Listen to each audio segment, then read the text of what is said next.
reasons, funding, politics, legitimacy. They are playing chess, sacrificing pawns. This note's reaching the moment of maximum Alright, I actually need to pressure read on the this. spacecraft. This event happens Can I to be in line scroll? with a communication switch to another ground station. I can't Ponce scroll. de Leon Inlet Alright, I need to find this code. Oh, here it is. Perfect. 35 miles 2539. At 2 minutes 45 seconds, you'll hear SM primed upper stage RCS. I didn't This means that the European retain Service that. Module propulsion system that's prepared for the next phase. 2539. All right, I'll retain it this time. 2539. And the reaction control thrusters on the inner rim cryogenic propulsion stage that enable pointing and maneuvering. 2539. And are you going to open? You'll hear voice check on Tidris at the Kármán line. Here we go. At this point, the launch abort system has All right, there we go. We made it through. The Orion capsule underneath. And doors. This check verifies that arch nemesis. now exposed Orion 2539. There we go. Tracking and data relay annex, tracking and data relay satellites rather, which is part of a geosynchronous satellite network and the same assets that are used aboard the International Space Station. This communication switch happens to be at the Kármán line, a widely recognized boundary about offline connect the miles, MPT network. or 100 kilometers above the Earth's surface, where the air is too thin for conventional aircraft to fly. Space elevator, additional energy required to get down to the surface. At 5 minutes 16 seconds, you'll hear the call 3-engine press. All right. This notes that if one of the energy is very low, and we got to figure out how to reach Ares' ring through the Orion ring. So, and proceed with the expected mission timeline. This is an important call that gives more assurance of continuing today's moon mission. At 7 minutes, you'll hear expect nominal shutdown.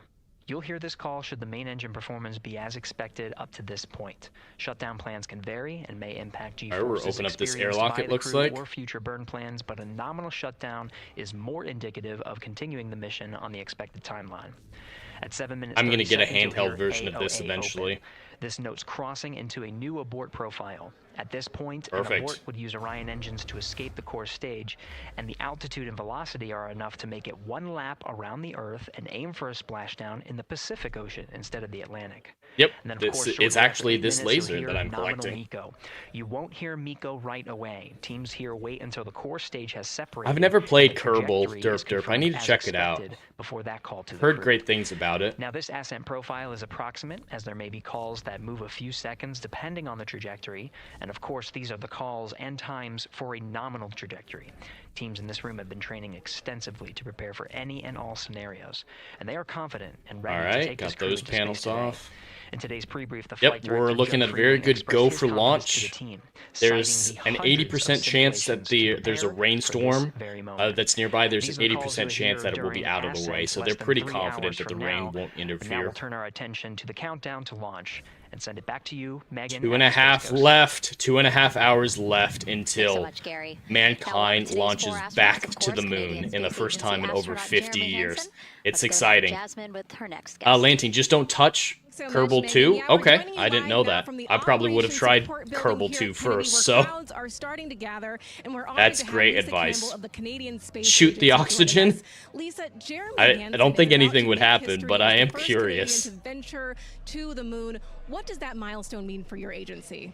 Thanks so much, Jasmine. It's wonderful to be here. It's such a special moment, both for our astronaut colleague Jeremy Hansen, but also Are you guys for able to hear the Canada. broadcast at a good We're level? I here want to because be, of you know, decades of louder than the public broadcast, investment but in when I'm space not talking, I robotics, want it to be in space noticeable. collaboration, and so for our country, we're very proud. He's so ready. He's been waiting for this his whole life, preparing, training, and he's a wonderful example. I of would be an Canada. astronaut if I could.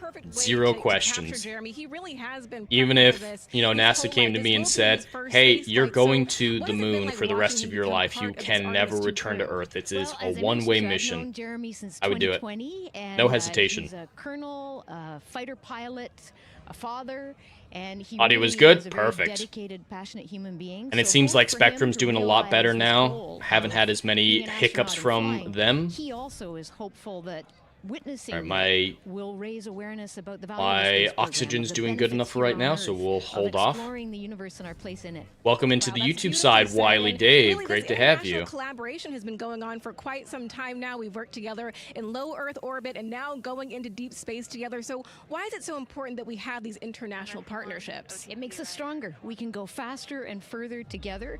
Canada is one of the original signatories of the Artemis Accords, and Canada and the United States. Kerbal have is been like a space partners for simulator over where you 60 try to years build in your their own rockets and launch them into space, that is physics-based. phenomenal, Lisa, and this really is a It's team just been effort the in many animation ways. that's We turned me also off. have I don't Jenny love the Gibbons, animation she'll style, be but I am listening in on interested in Capcom. it, What is her role absolutely. going to be like? So Dr. Jenny Gibbons has been training. Dr. all Rachel, say along your as the goodbyes. Canadian backup with the Prime crew. Last Welcome night, she was in, the Dr. Orion capsule, Rachel. checking out all of the communications, making sure all of the systems test out and work perfectly, and then she will be among the first lunar Yeah, Capcom, I'd helping the astronauts go full navigate Martian their on the new mission. moon. Wow, Lisa, that is so exciting.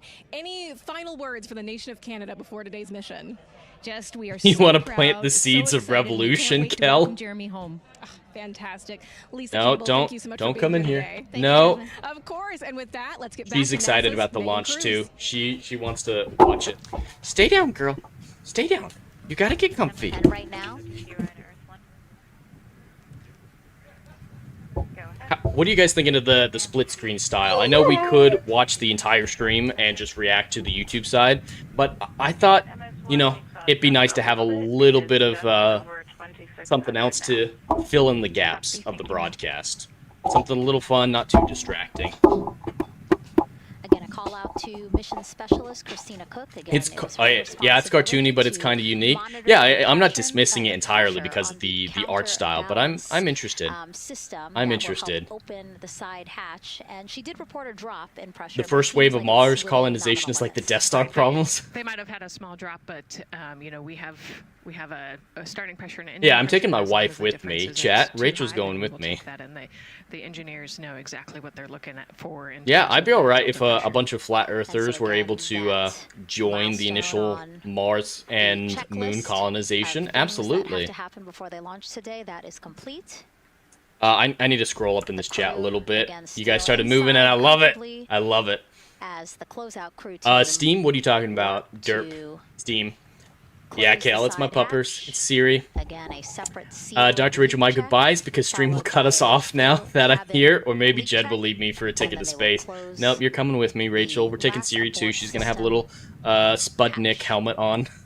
Lots to do still in the White Room and marching towards the down the. Oh yeah, hi Sam. Yep, the new job. Very excited to start that soon. Bill again, number 3 there. He is holding a silver. Going to Mars is the death sentence? That hose is what will be not necessarily, Derp Derp. Why is going to Mars the death sentence? I thought you didn't believe in space, so again, which means you wouldn't believe in planets. Continue to march down through the milestones in this countdown. It has been a long few months, Rachel. Absolutely. Hopefully lifting off today within our All right, what am I looking for? What am I looking for? Find the rotation. I'm looking for the maintenance area. Now, right now, people inside the Kennedy Space Center Visitors Complex are learning about this mission. There are great exhibits there about the rocket and Orion, and of course, our Megan Carter with the moon board. All right, where's maintenance? All right, I just came through that door, through airlock. During the mission, as well as there are several vital objectives that we Siri will go nuts if she has to wear a space helmet. How will she jump on like people's faces and bite them in excitement? Yeah, it'll be pretty rough for her, but we'll get her up there. I'll hold her close. And there were no humans on board. That is our one big difference for this one, and we are going to have that crew this time. So, what are they going to be up to during this mission? Let me tell you just a little bit. All right, should be able to slip through here. Like I mentioned, we were really focused. Welcome in, Hawk, over on the YouTube side. Do astronauts get to have pizza in space? I don't know. I'd have to check in with the International Space Station crew if they've ever had pizza. Now for Artemis 2, we are going to be taking the testing for Orion to the next level by adding that human component.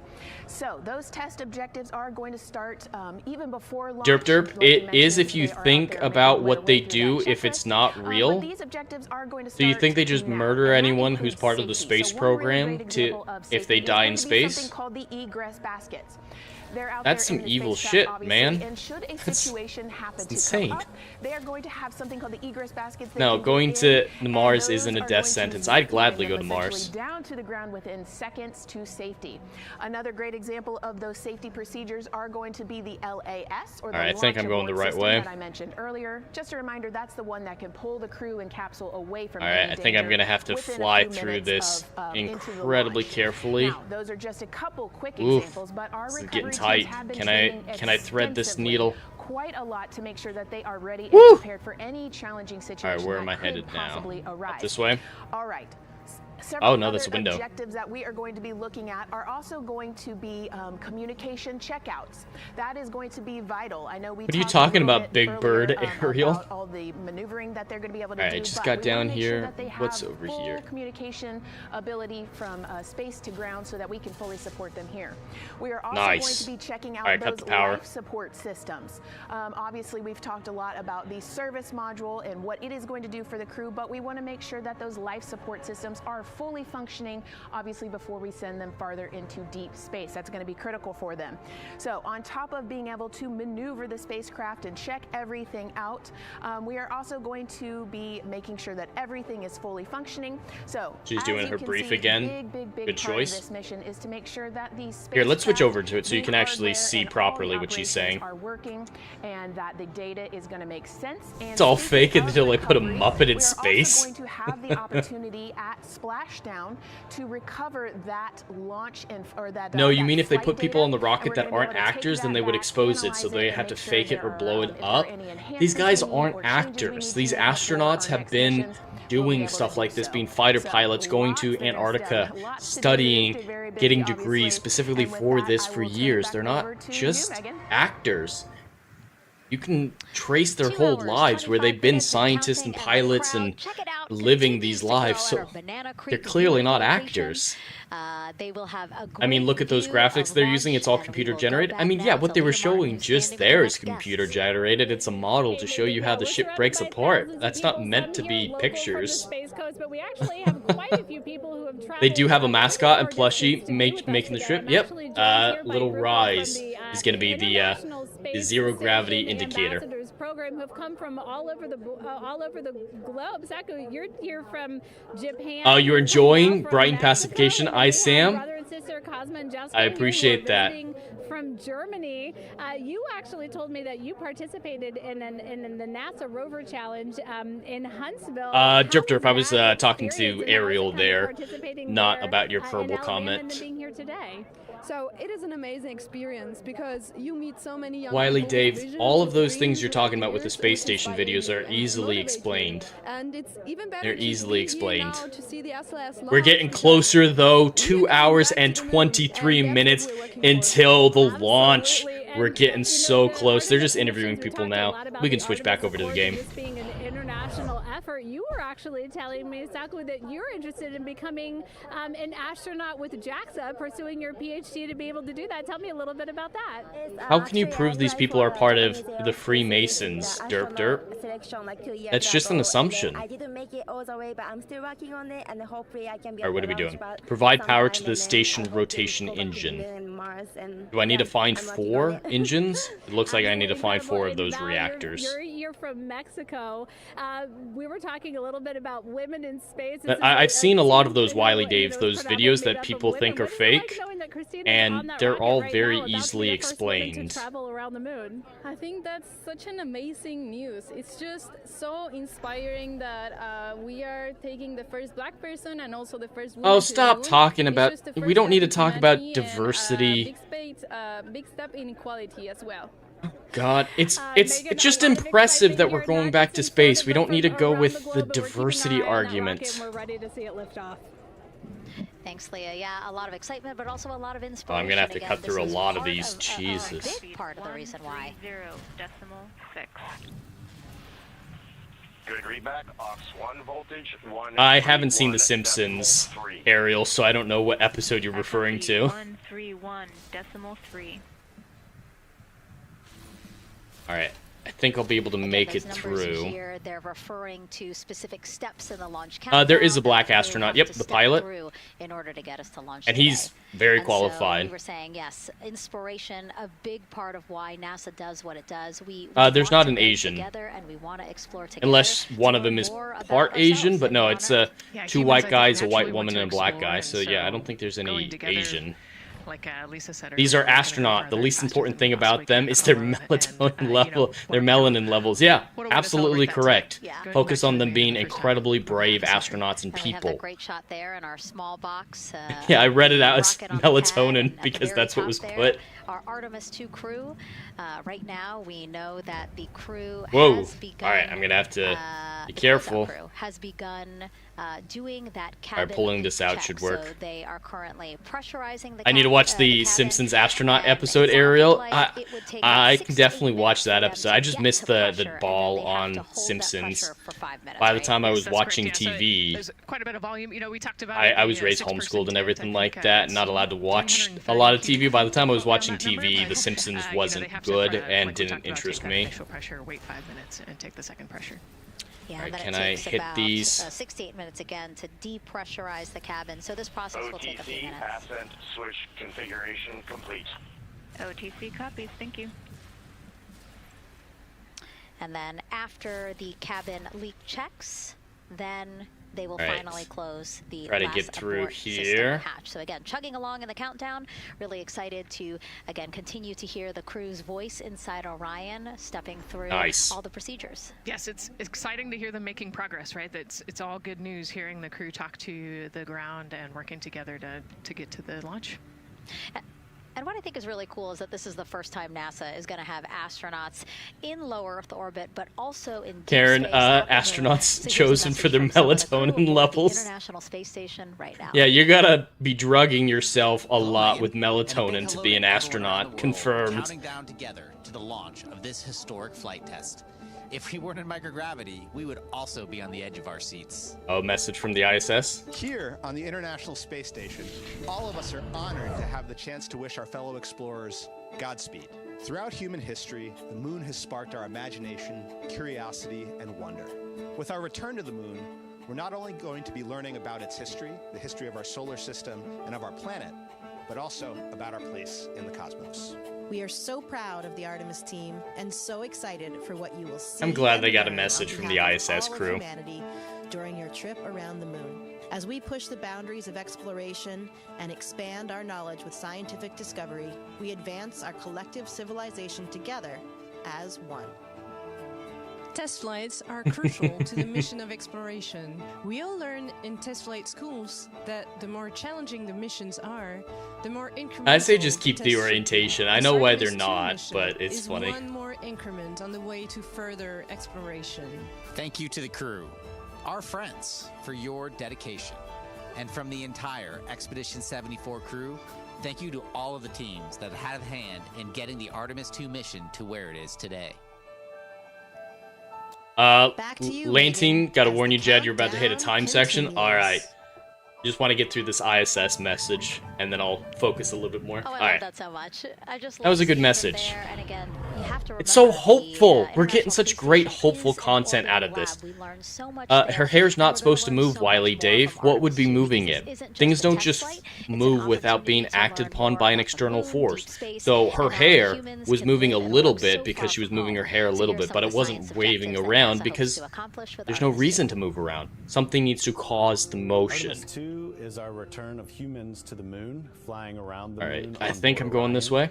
But along with that, we're doing a lot of great science. One of the exciting things about the Artemis missions to the moon is that science is actually a fundamental pillar of why we explore. Are you talking about the girl on the left or the one in the middle? Her hair wasn't moving. Neither of them were moving much, so their hair shouldn't have been moving. It's not like it ripples. What would be causing the ripples? Science riding along with the astronauts. We have astronauts looking outside the window and really observing the lunar surface. It will help us understand the deep space environment. It will help us understand how that environment affects our astronauts, our systems, and life in general. So deep space is a challenge for us because The moon will be a great testing ground for things to prepare for deep space exploration. The moon's at least close enough that we can help within a reasonable amount of time if something goes wrong, and lets us study long-term psychological effects on the human psyche. Inside the capsule so that we can fully understand and appreciate the radiation environment for protecting our astronauts. Are you talking about Flat Earth Dave? Derp derp, I'm aware of Flat Earth Dave. The air conditioning, Ariel, do you feel the air conditioning in your house all the time unless you're under a fan? There's an ambience to it that wouldn't be affecting your hair. Just like standing in your home, like there's air conditioning in my house, I'd feel none of the air moving. If I moved underneath a vent, I would feel it, and my hair would ripple. But yeah, air conditioning, unless she's under a vent. We're looking at sleep, we're looking at team dynamics, we're looking at how you interact with the environment. We're also looking Alright, where am I going? Return to the control center in the... Okay, so I'm heading back to where I was. To study hormones and different things in your body that may change during a mission like this. And then finally, how do we function after microgravity, you know, being close to the moon, then returning to Earth. Which will ultimately help us achieve our goal of getting humans to Mars. And then on top of that, alright, I need to find the path. The moon from deep space on the far side for the first time in over 50 years. Having human eyeballs and brains back around the moon. Yeah, and they don't have it on full blast either, Ariel. The human eyeball is capable of taking in so much data in just a split second. Yeah, why would they have it on full blast? It's an ambient condition. How the albedo, or kind of the shade and hue of the moon and the color of the moon, can tell us something. Libra is backwards, so I went the wrong way. We're integrating science in ways Libra. that have never been Perfect. integrated into human exploration. So yeah, I went the wrong way. We have a front room mission control flight controller position called the science officer. We have a brand new science back room where it's basically our brain trust of lunar scientists and geologists supporting the crews of the future. Does Ariel not believe in the moon? Allow us to really test how this works so that future missions are really set up for success. We'll also be deploying some CubeSats, sleep quarters. We did pass through the sleep quarters to get here. They're each provided by another country. One of Libra, there's a way to Libra through the center. What we are doing at the moon with Orion. So they turn on the air conditioning just to make the hair move? Part of this mission. And it has been, you know, really one of the Derp, why aren't they sending robots to the moon? They will, eventually. There are going to be robotic deployments for the moon base. They will be robots helping construct the moon base, but they don't trust the robots to do it on their own because that technology is not developed enough. Earth and explore the solar system. I have to go through the open door. What we learn during this and future Artemis missions to the moon will eventually get us to Mars. Here's Jasmine Hopkins again, now with Nikki Fox, Associate Administrator. I keep getting distracted by the chat and the stream. Thanks so okay, much, so that's Megan. locked. Yes, we're back on the balcony now, joined by Dr. Nikki Fox. Nikki, in this nearly 10-day mission, we are covering a lot of science from CubeSats and the time section starts now. Oh my goodness. I think for me, the most exciting thing is actually being able to interact with the crew while they are flying, doing this historic journey. All right, activating the rotation. Perfect. They are going to be seeing pieces of the moon that no human eyes have seen before, which is really spectacular. It's going to be an interesting trajectory. Some of it is in darkness. This is probably the time section. So in darkness, they'll be able to look for like impact flashes and things when micrometeorites pummel that poor moon. And then this guy would be dead. Things There's no coming back from this. And then, of course, in the sunlit, picking out everyone's favorite craters. Also, if we launch today or tomorrow, they will see a total solar eclipse from the Orion capsule. How cool is that? That is very cool. We are thrilled for this Artemis 2 crew to be able to see the moon in a way all right, we're heading back. Before. What is so unique about that far side? Why are we going there? I mean, honestly, it's just, it is unique. It's very different to the near side of the moon. The actual sort of terrain, the morphology, it's very, very different. And so it will be very exciting to see that as we're going past that. Absolutely. And Nikki, you know, we are performing a lot of science at the moon this year, actually, not just Artemis 2. Can you speak to the commercial lunar landers we're planning to send? Yes, we are very, very proud of our commercial partners as they take our payloads for us to the lunar surface. And very excited, next one up and helping each Blue other. Origin's Blue Moon Mark 1 going. It's got some science on it. It's got the scalps that went on the Blue Ghost. So we'll be able to sort of look at that plume as it's coming down onto the lunar surface, and then also the laser retroreflector that will be the array that's up there too. Derp. Even they are going around the dark side of the moon. They have to go around the dark side of the moon. They're not landing on this mission. And there will be automated landers that will eventually go to the dark side of the moon. We are going to the dark side of the moon because it's fascinating and different than our side. But like Artemis 4 and 5, when we're landing on the moon, those won't be on the dark side. They're just talking about flying over the dark side during Artemis 2. and on future missions with Blue Moon going to the dark side. It's not related to Artemis, though. Look over there, and I think that's just incredible. Come on, move. About how we do that.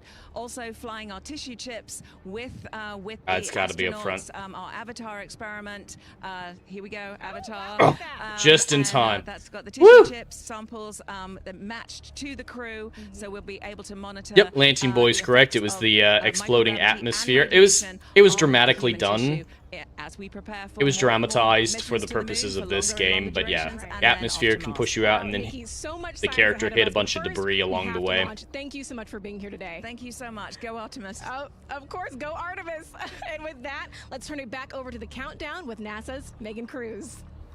Nikki is so fun. Right, am I going to be able to grab this? And so much passion about the science, and again, yeah, it's just so important to remember that so much science is happening with this mission. It's not just to test out the hardware. I think we're going to make it. Life support systems. Yeah, you know, I think we're going to make it. Video, and then we talked to Nick. Man, there's so much going on, right? We talked a little bit about the lunar observations that we're going to do, and then, you know, she talked about, made a really great point about, you know, the human eye can pick things out that a camera or a robot can't necessarily pick out, and so that's why we're sending humans. But also, we're not just doing the lunar observations. The Avatar. Wiley Dave, it's not going to be AI footage. Blood samples from the crew. Why would it be? AI's not that good. It's getting there, but it's not that good. It feels like scientific, you know, sci-fi movie stuff. But you know, we're going to look at radiation. We're going to look at all sorts of different scientific experiments. You know, we got the. There was also way too much atmosphere left in there, considering it was almost all expired, already almost expired. Yeah, I just had to turn the life support system back on, so it shouldn't have permeated quite that much. You're right, Lantine Boy. In a small capsule. Yeah, you know, it's scientific discovery. That's why we go back to the moon. Once again, they're not landing on the moon in this mission. They're landing on the moon in Artemis 4, which is currently scheduled for 2028, and Artemis 5. Both are supposed to be in 2028. So there is an ETA when we'll land on the moon. It's just not part of this mission. More questions. Let's do it. Okay, great. First one. What was the word I was trying to get at? No. I'm kidding. Let's have the first question up on the screen now.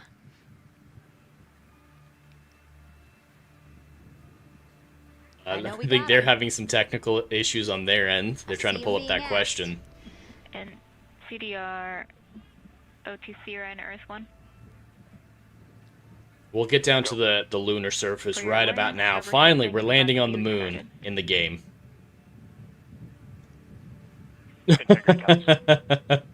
Ariel, yeah, the right side looks like there's a lot of problems going on.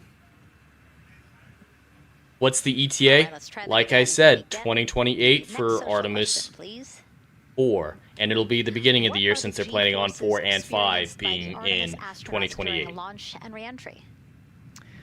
Ooh, you know, these are actually pretty. There might be delays. There were delays on Artemis 2, but delays aren't evidence of conspiracy. To get out of the if it's all fake, they get it done much quicker. We talked about the secondary burns that they will do to get away from Earth. All right, Earth, opening doors.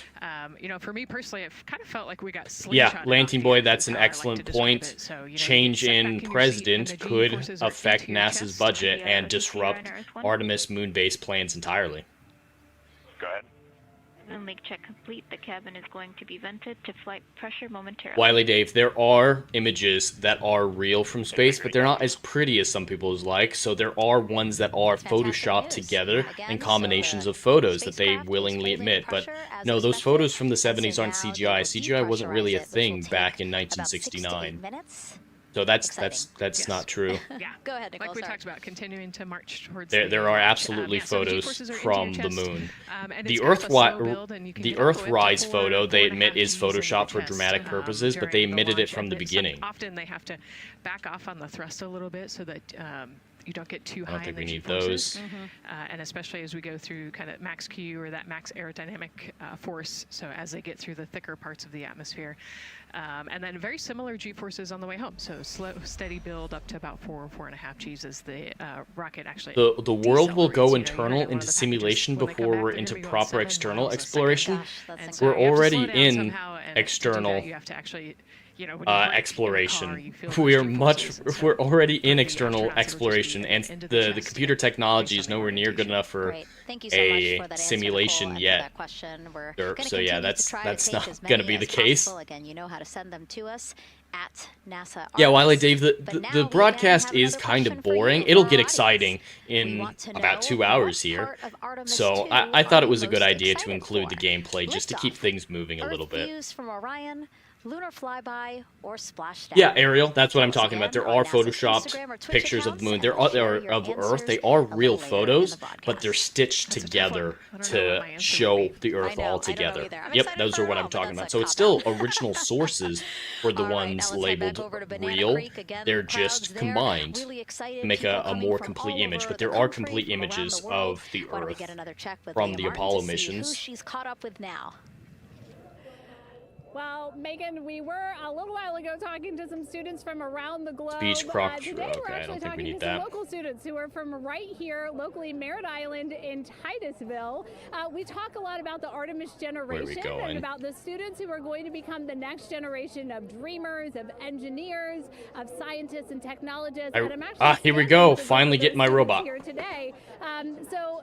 Our local high school is actually implementing We don't need to a watch really those story neat program events in the spirit of being able to create that these closely, at least. pipelines for employment and engagement. Can you tell me a little bit about what Merritt Island High School is doing? Sure. Well, this is a new program, first of its kind here at Florida, and basically what we're studying is astronautics and aviation, kind of blended the two together. We have flight simulators in our lab, but students are also learning about engineering, aerospace engineering, and we're trying to make all kinds of pathways available for them, trying to give them opportunities to see which pathway they might want to be interested in.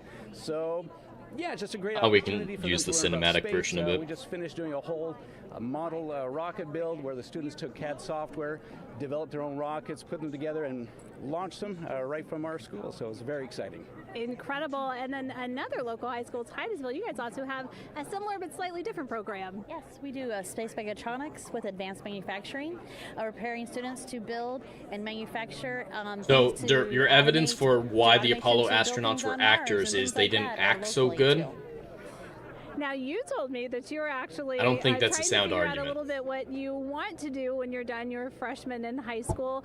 What things are you learning in your class here that are really kind of tweaking your interest in the More in like the they're aeronautics real field? people who aren't actors, and so they're like uncomfortable metal in a and how setting we're that supposed to do they're it not on the comfortable with. rockets. We're also doing computer programming, which would help with NASA. I think I need to repair this and now. Programming and coding. This droid is great. Absolutely. It's going to be a very good You were tool. actually telling me that I think, were telling me that you're interested in becoming a pilot. We talked a little bit about the pilot who is on board the rocket right now. How is this program preparing you for your future? I mean, it's teaching me everything. All right, I think there's a workbench. These are all personal quarters, it looks like. I think the workbench is over here. It's amazing. I love it. And then you were also telling me you're taking this class. What's the most interesting thing you've learned? I really like the whole design part of it, like actually like engineering, like because I want to. There are mechanics tables around here. That's definitely my favorite. Can't part, access learning how to use anything. those kind of softwares. Absolutely. Well, Megan, when they're seasoned NASA employees, you'll be able to say that you saw them here first when they were still in high school. Back to you at the desk. I can also say that they have fans. Nicole Ayers here. As soon as that girl said that she wants to be a pilot, Nicole went. All right, can't go back in there. No reason to be in why there. Is that something that's so thrilling for you to hear? I mean, I love when kids in high school have. I don't think I goals can and they pop set their it in goals high here. and they wanna Yeah, I go need do to repair something, first. The kid who wanted to be an engineer or a pilot, like I love that. Find something that you're passionate about, go work hard at it, and go get good at it. Yeah, and speaking of passion, I mean, we definitely have a whole bunch Thought of there people would be a here workbench passionate back about here. what NASA is doing here. Probably and, further down the lawn the other behind way. us just filled with media from around Storage, the world, council, making sure that they can help council, tell our story to everyone who council. is interested in hearing it. So. Back here in Florida, of course, we have NASA leadership also keeping a close eye on launch operations. Let's go now to Jasmine Hopkins, who is standing by with Lori Glaze, acting associate. Was it interacting chair with the of computer? NASA's Exploration Systems Development. Because I thought I had to fix this thing. Oh, this door's open now. Lori Glaze to the balcony now. Lori, this is our very first time having crew on an Artemis mission. How does that feel, and how does that change our overall approach to the mission? It's a really good question. Maintenance, here we go. So yeah, that door unlocked, and I didn't realize it had And then we unlocked. saw them get into their van and go out to the And pad, that's we've where been we're watching them going. getting Good, into good, the crew good, good. module. And so we've really put an enormous amount of rigor into assuring the safety of our crew. One of the most important things on this mission, different from Artemis 1, is we now have environmental controls and life support systems. One of the most important things we're going to do on this mission is test those out and make sure that we can keep our crew healthy and safe throughout their mission. They're preparing. We also on this mission have an activated launch abort system, which we had the system for Artemis 1, but it wasn't active. No, I want to definitely inspect have that the... active on this mission. We want the ability, again, if something goes wrong, to be able to have that ability to abort and get them back to the ground again, safe. Remove the cover. I mean, as you're driving home, safety is paramount here at NASA, and your program is more astronaut and space engineering hopefuls, greater chances for space exploration in the future. Absolutely, that school program was really cool that they were talking about. On the same page for a day like launch. All right, that's a great question, and it's cover. really been wonderful to watch our teams working I need to together. interact with tools. We have the ground systems, which are kind of the bookends of our mission.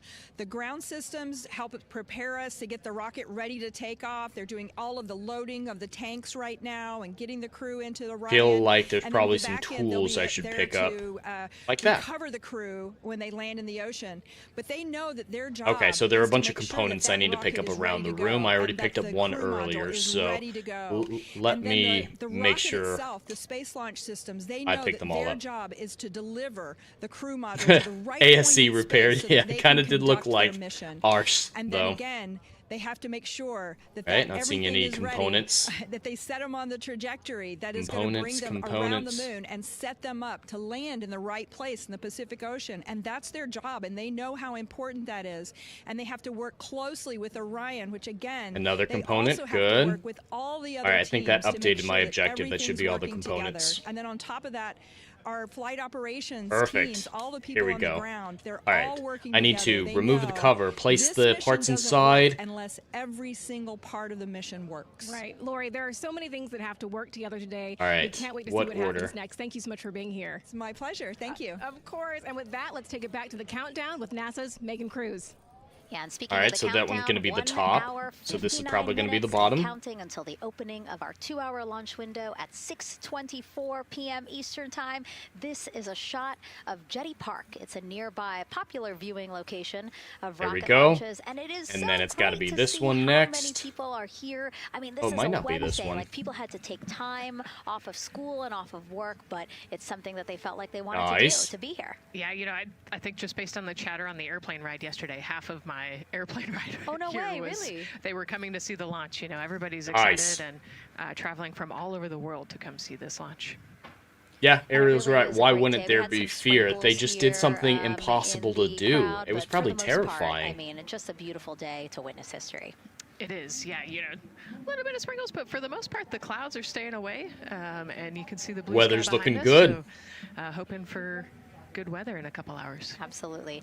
One's British, one's dyslexic, Lansing. Mentioned what we learned from the Artemis 2 mission helps pave the way to sustained human presence on the lunar surface. So what are the objectives? We're getting closer, everyone. L-2 hours. Mission control for more. I think I need to put the cover back on. Thank you, Megan. Yes, the asset I need to collect some teams thrusters back here. Houston, working through their steps to prepare for That'll a go come for later. Launch. Right up here on the front board, we're watching the teams in the White Room work through their checklist and closing the hatch as we verify ours, working as one NASA team. Here they are. What Dr. Glaze said about working across the teams throughout the nation is true. Judas Goat, I've actually been to a space launch before. We actually have a connection with an actual NASA employee who helped us go see a space launch. It was incredible.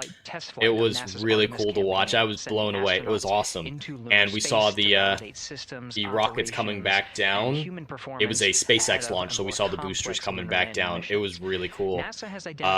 This one was just so expensive to be able to. All right, that's gonna be the last thing. It was so expensive to get a ticket close enough worth watching this, and I wanted to stream it with everyone. So didn't do this one. I will absolutely do them in future, though.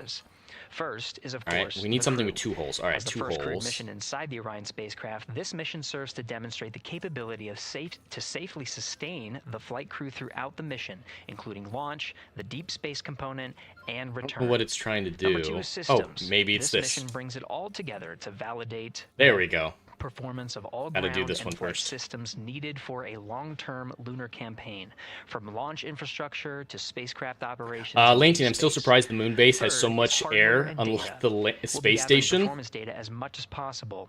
Karen, you saw it in real life, sweet? Yeah, it was really cool. There weren't a whole lot of people there for that one. It was just a normal SpaceX launch one. Rachel was there with me. It was incredible. It was absolutely incredible.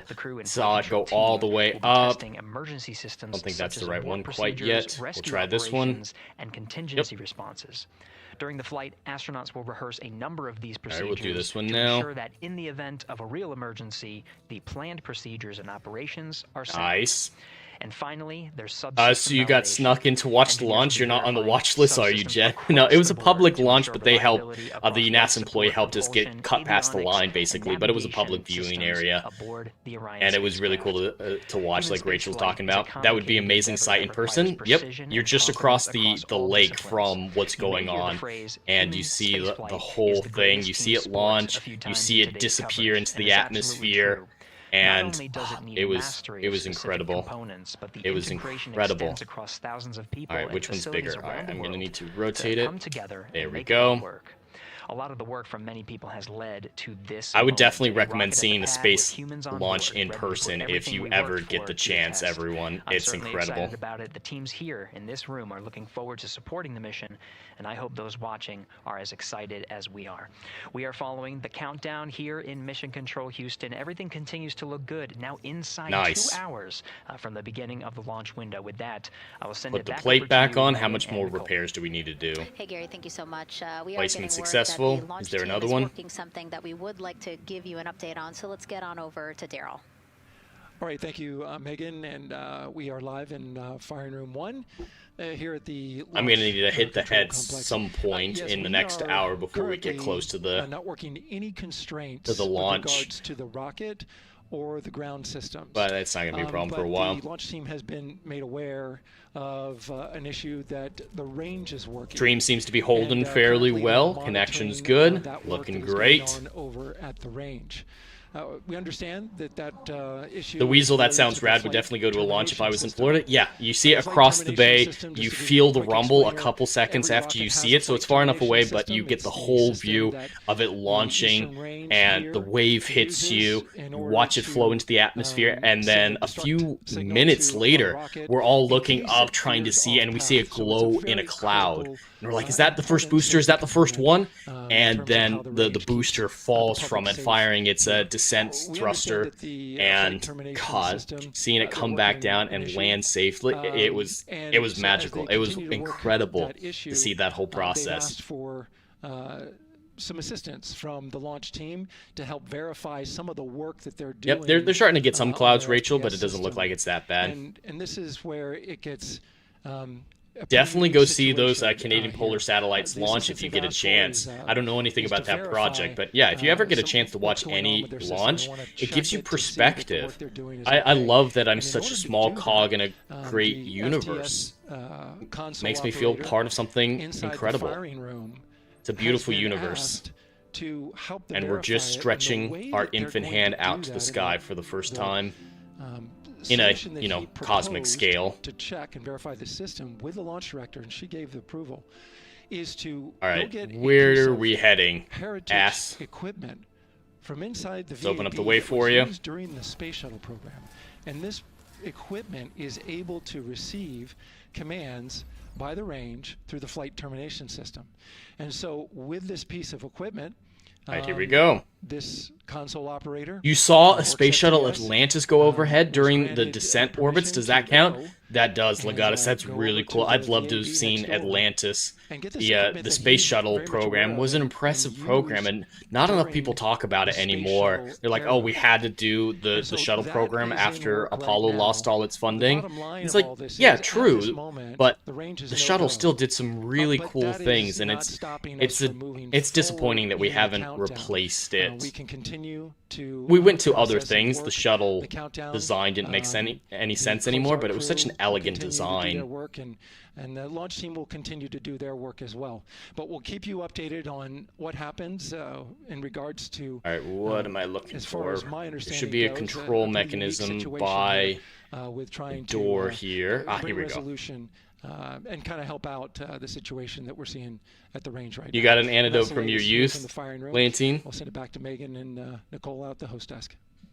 Thank you, Terry. All It's right. very unique, but I think it speaks Got to power. the Gonna follow ingenuity this of this other team, wire, right? it looks to like. say, hey, No? we have this equipment at the VAB. Why don't we leverage it to try to solve That's where I this came issue in and from. work it? Yeah, what a great example of human creativity, right? We know this thing exists. Let's go solve this problem. Dr. Rachel, what we're doing in space is the you know, equivalent like of Daryl said, we're dipping gonna a continue to fraction go of a march toe into down water. the I'm excited to countdown. see how much further So we we'll can continue to go. get the rocket Well, and the I'm crew still ready, alive but to see it. we still Yeah, have we're that in a 2-hour golden window, so in the age meantime, of let's try space to figure travel. out what's happening It's with the it's range. finally happening. And, The moon base speaking of the could range, happen in our what is the lifetime. range for We people could who know might not people watch who live have rocket lived launches on with the us? moon. Sure, yeah. So anytime That's a that very you launch real rocket, possibility you in the have near to clear future. the airspace, Who knows? right, Maybe one of us in the will launch go corridor, so someday. where All the right, here's the rocket's other one. flight path is going Perfect. to go. You have to make sure that that whole airspace is clear. And so that we actually have assets, you know. Lantine boy, at the end of the space shuttle program when I was still a teen, I tried biking south to watch the reentry of a shuttle, not realizing how far Florida actually is, and thus not being able to catch anything from it. Oh, that sucks. That's a cool story though, Lantine boy. Huge team sport, and so there's a whole group here on the ground that is monitoring that launch corridor to make sure it's clear and ready to go. And so if they're having issues, then we definitely can't launch this rocket. We don't want to launch blind into a corridor that we can't see. Yeah, because as Daryl said, I mean, it is very important, the flight termination system, needing to activate it in case of an emergency. So yes, something that we will closely be saying I'm a moon man, Ariel. Throughout. I'm all right with that. I'll be a moon man. Again, won't be an issue that they can fix this Gonna issue have to watch by this cutscene. going to the Heritage I appreciate the hardware effort, that's Lantine boy, like assembly Karen's building. talking about. What a great idea. It's good effort. Okay, so That's a again, good under story. 2 hours from the opening of our 2-hour launch window, 6:24 p.m. Eastern Time. The crew, as you can see there, inside of Orion, relaxing, getting updates from the team, but also just getting in the right headspace for hopefully launch today. Let's learn a little more about each of them now. Ariel Jed will be the first prime minister of the moon, then go on to be president of Mars. I would be okay with that. Me together with Oh, we got a message from the commander, Weiss. A little kid Weissman. lying in bed at night and just looking out at the moon in whatever phase it was in, and I was thinking, man, my friends that live like 20 miles away, they can probably look out and see that same exact moon. And then when I was in the Navy and I would look out at the moon and I'd be halfway around the planet, I would think, man, my brother can see that moon where he is, and he's halfway around the planet from where I am. To me, it's a connection the moon connects of people. life on Earth. We can all look up and see that moon, and it's always changing. The moon is never the same 2 days in a row. I love that. My name is Reed Wiseman. I'm the commander of NASA's Artemis 2 mission. You'd vote for me, Rachel, for president of Mars? I appreciate your just vote. North of Baltimore, Maryland, about 20 miles north of the city. All right, they played these same things earlier, so we already caught these. I thought it was something new. That would fly over every now and then. I just would look up at them and be like, man, I want to be up All there. right, I think this is going to be an excellent opportunity to hear a quick word from our sponsor and go BRB while I hit the head real quick. I will be back in just a moment. Make Mars great for once. Yes, Lantine boy, let's make Mars great for once. This video is sponsored by Plotter. Every writer knows the drill. Staring at a blank page, characters ghosting you mid-plot, timelines unraveling like a bad sweater. That endless loop of what happens next, sucking the joy out of your story. I lived it. Outlines and chaos, competing storylines driving me mad. For the longest time, my notes were thick, blocked-out paragraphs, and my outlines were never-ending bullet points that stretched for more pages than my first drafts. Then I found Plotter, my plotting lifeline.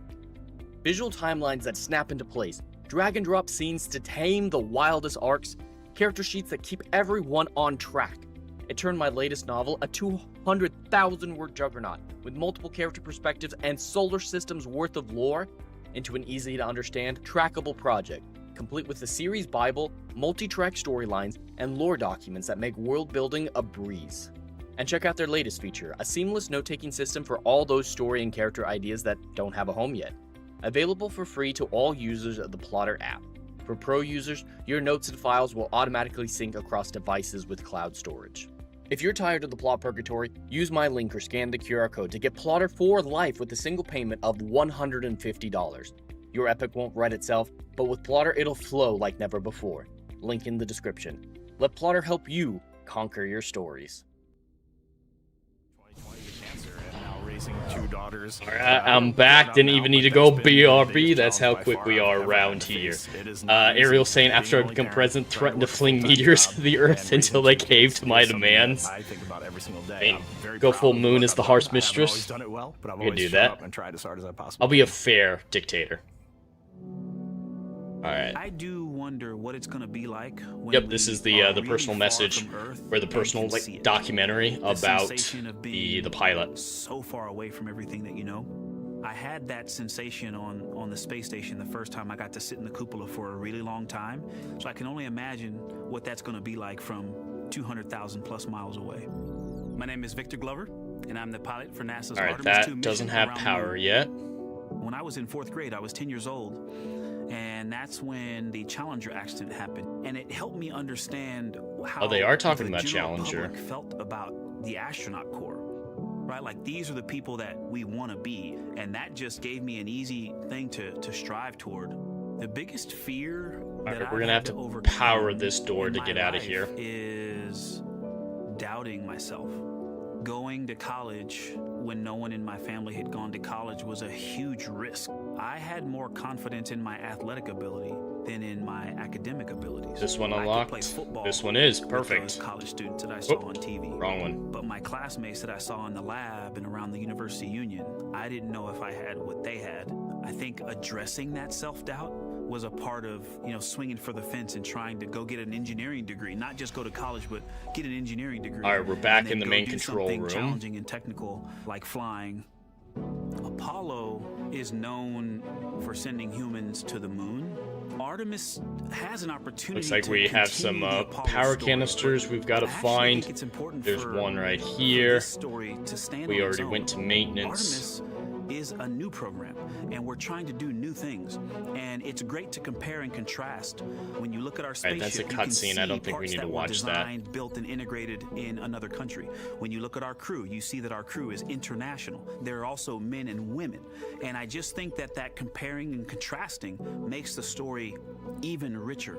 Well, you don't need to do that. Specifically, I will have an hour and a half or so where I get to fly the spacecraft by hand. We haven't flown that many spaceships, and so the ability to fly. Alright, this door is open. I think that might just be a shortcut unlocked. It's just a really unique opportunity. Another path into maintenance. When we fly by the moon and see the moon up close and the Earth from 250,000 miles away, but power the vehicle bay. Alright. Use the word excited because I'm focused.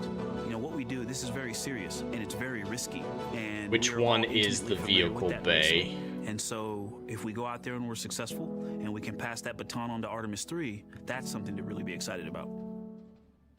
Here we go. I tell a story, Ariel, we can't really talk about space astronaut stuff without at least hearing something from Challenger. You're right. It was a terrible tragedy. His mom said to him, "Don't worry, Ronnie, we'll never get there." Fast forward maybe 70 years later, it's his daughter that's vehicle actually bay. Here we go. there. And I think that long arc is something that we can all learn from. The idea that the sun I have no idea when they're going to slingshot through around the sun to travel through time like they did in Star Trek. My name is Christina Cook, and I'm a mission specialist for NASA's Artemis 2 powered up mission. that. Oh, that's the vehicle bay.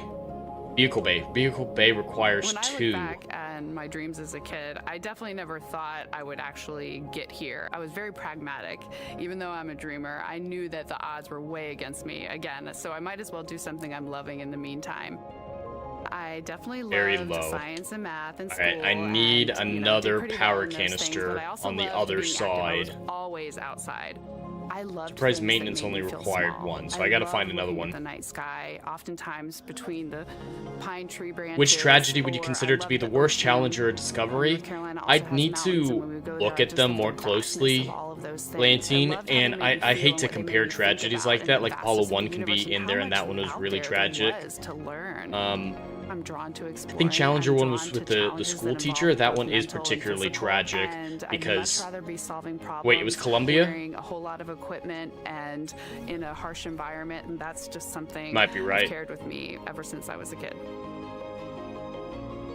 Thinking about the fears or challenges that I've had to overcome, there are All right, just there's so no many. I mean, other basically, energy it's just canisters been, around that has here. Been the journey. I always say to people, I think I need to do what scares backtrack you, to and find that means I have to another follow my own energy advice. canister. So doing what scares Challenger me had the teacher. meant So yeah, Challenger I getting think on a was plane probably the going to more Antarctica, tragic. getting on a plane I going hate to to say Staving that in because Ghana, they're all applying tragedies, to but become an astronaut, at least with opening astronauts, the they're EVA trained, they're hatch in prepped, the and they airlock know what and they're going getting out of it themselves into the into, and darkness, they volunteer. strapping myself onto a But rocket. it feels like And so collateral for me, damage. I It feels think like an that innocent, no matter what or the challenge, like you go off to war and a recognizing that if kid people gets believe in killed. you and you believe they It believe hits in you, differently than challenges hearing seem always soldiers a die, little and that's easier. harsh to say. I realize To that, me, the moon, but it I'd represents probably have to lean towards history. It is Challenger a with witness what of I everything that's ever remember of happened both to the moon events. is still written And on the Apollo moon. 1. Every single person has looked at the moon their entire lives. We see the same moon. That's something really special. It's just the epitome of a symbol of something that's in each of our hearts. Or we can open but this this way finally. also represents exploration and reaching. I have Oh, this is just very a distinct shortcut. memory of seeing an image of an astronaut standing on the moon. It's burnt in my brain because I went back to it so Columbia many was times in my re-entry. childhood, and I would look at that image, and I know it had a huge impact on me that humans had walked on the moon. My name is Colonel Jeremy Hansen. I'm an astronaut with the Canadian Space Agency, and I'm a I'm mission gonna head down this. specialist on I've NASA's already been on the Artemis stairs. 2 Let's just mission watch this around to the see moon. if it's My elementary school years, I grew up on a farm outside of London, if it's Ontario. helpful. I spent as much time as I Yeah, could with my Karen. dad on the That's farm. where I'd lean towards. I hate to learned the compare value of hard tragedies work, like for that, but example. someone If I who wanted to go wasn't to work with Dad, it was gonna be a prepared long for it day, like an and I was gonna astronaut, I have to think not is complain, or I wasn't tragic. gonna get to go the next day. I had a treehouse. I had a vivid imagination, and I changed my treehouse into a spaceship. I made all these dials and controls. I had circuit breakers for switches that I found in the barn, and I was exploring space in my imagination. Discovery was the one that was most important retired. thing I did to get to where I wanted to go in life, which was flying fighter jets. Yeah, and eventually the becoming an shuttle that they have astronaut, at is Kennedy I Space shared Center those is desires with other massive. people. And I've it been to that turns out, museum, just like you and don't go to the it's moon on your incredible. own. If you could, I would have done it a long time ago in my treehouse as a kid. Columbia You have to go as a team. tragedy was the one you had in mind. I think Okay. the biggest impediment to achieving my goals was, of course, myself. Oh, And it sounds think like I that's have quite a common few human Canadians experience. There in are my many chat, times where more than just just the little things normal get in my Lansing boy way, and and Legatus. my Karen, immediate you a interpretation of Canadian that as was, well? now Well, welcome that in, goes out the window. You know, brothers people and must have sisters lifted from me the back Nah. up, and in somewhere in You're the back from of the my head, Nah. that persistence came through, and I think that's a common human experience, to doubt ourselves. I've come to this. All right, power the vehicle bay. I gotta find another that I power believe that canister. we all have gifts to contribute. I mean, I haven't checked and any of these the bedrooms. I don't goal imagine is to anybody's figure gonna out how have to a use power your cell. energy towards adding positively to humanity's existence on this planet. But I love it when humanity sets big goals, like Yep, sending Lansing humans to boy. the surface of the Legatus moon, is one of and you. to eventually going to Mars. He's the Because when we Canadian do bot. that, we can bring together genius from not just even in one country, but around the world. No, Ariel. Also learn A submarine would not work in space. So, for visualization, a submarine goes deep into the water, right? And the water's weight builds up, building that pressure around. So submarines are built to keep pressure out, keep pressure from collapsing it. Well, spaceships are actually the opposite. All the pressure is inside of a spaceship, trying to get out. So hulls in spaceships are designed to keep pressure in, whereas hulls of submarines are built to keep pressure out. So they're trying to accomplish opposite things, and either exchange for the other would have devastating consequences. They wouldn't work. It's the Canadian invasion. 1 hour, 38 minutes and counting until the opening of the Artemis 2 launch window today, 6:24 p.m. Eastern Time, and we are looking at the Just rocket wandering and around Orion at this out point. on the I pad. gotta get a plan. Historic launch pad 39. I didn't see anything down What a in great view, Nicole. Yes, it in is. You know, maintenance. we can see the clouds out in front of us, but they're to the west. They're not going to let And me you jump can down see there. that there's some blue sky peeking through behind that rocket, which is good news. I'm going to try to go back And to more and more people maintenance, see continue if to there's come on a center canister here. there.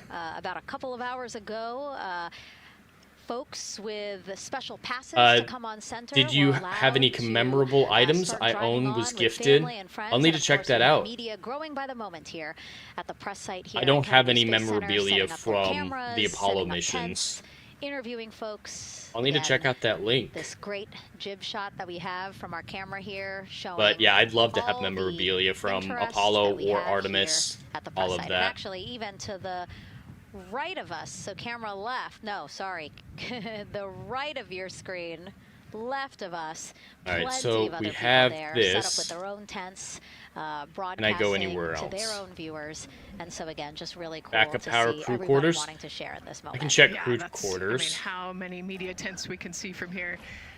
It's a beautiful thing. Yeah. I think it's important to share this message with the whole world. Yeah.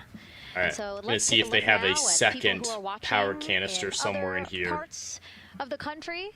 We have this shot here from the U.S. Space and Rocket Center in Huntsville, Alabama. Oh man, look Just at that. kidding. Museum Whoa, of Flight. that was Seattle, creepy. Washington. So sorry. Hello to you over there. Sorry, I thought that you were in Alabama, but here you are from Seattle, Washington. Again, the Museum of Flight. They must have had a special event to bring people there to watch, as well as a special event here. Now, correctly, the U.S. Space and Rocket Center, Huntsville, All right, we gotta find the Alabama. code for Of this door to course, get in they there. would have a lot of people here, and I'm sure this crowd Get that will canister. grow when we get closer to launch.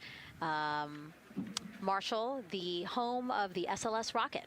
Yes. You're right, Dash. The this is Soyuz a capsule, great that's chat. You can see another all the people tragedy. there, There are and more obviously tragedies you've than just got American ones Quite a few artifacts in the history of in space there. travel. Oh, Now they know. It's a yeah, dangerous now they place. know. They're on the Space is a broadcast. That's dangerous funny. frontier. Hey, listen, it's all right. We can sit. We can Not sit safe. and chill until we wait for the opening of the window. No, there they are. Yeah. Everybody's excited. Thank you guys for showing us your excitement. I know deep down it was in there. It's just that you Is that felt like one sitting open? at the moment, and that's all right. It's in.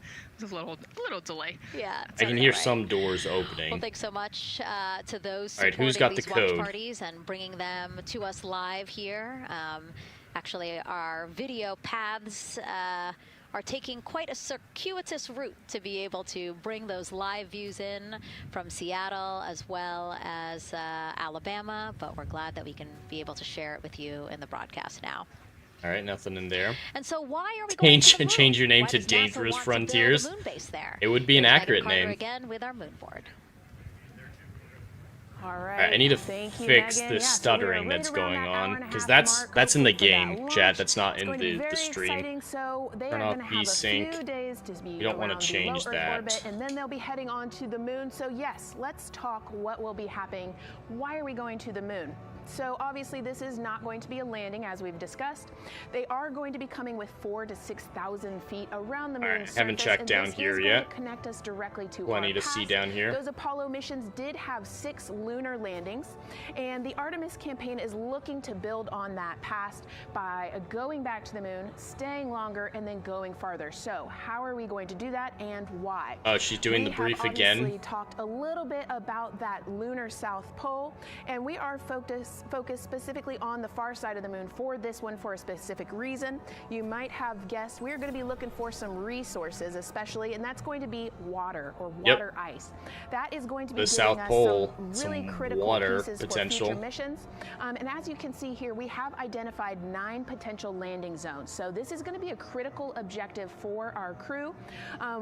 Depending on when they launch, it will determine what is going to be visible. But we do have these 9 landing zones right here around the Shackleton crater. And as you can see here, a lot of that area is deep and dark, and that is where we are going to be looking for that water ice, because that is obviously going to give us not just water to drink, but as we know, that can actually be converted into our propellant potentially, that hydrogen and oxygen. So that is going to make the moon a water place water for being that on the moon moon base, helps because us we with wanna think fuel of it manufacturing. essentially as a backpacking trip. If you have your tent and your hiking Come boots on, and your where camping is stove the and all your fucking gear, code? You don't want to take that out and be on the trail for the first day and then try everything out. You're going to test things out a little bit closer to home before you go out on that adventure. And that kind of goes for us as well. So the moon is going to be critical for us in the future steps towards our lunar landings, and then also for going farther on to Mars in the future. It's going to set us up for that deep space exploration. Oh, here we go. And we can't wait to see what they see once they get to that flyby. But for now, we are, like I said, getting closer. In emergencies, So I'm gonna use the turn it moon back base over to hubs. you, Megan. Okay.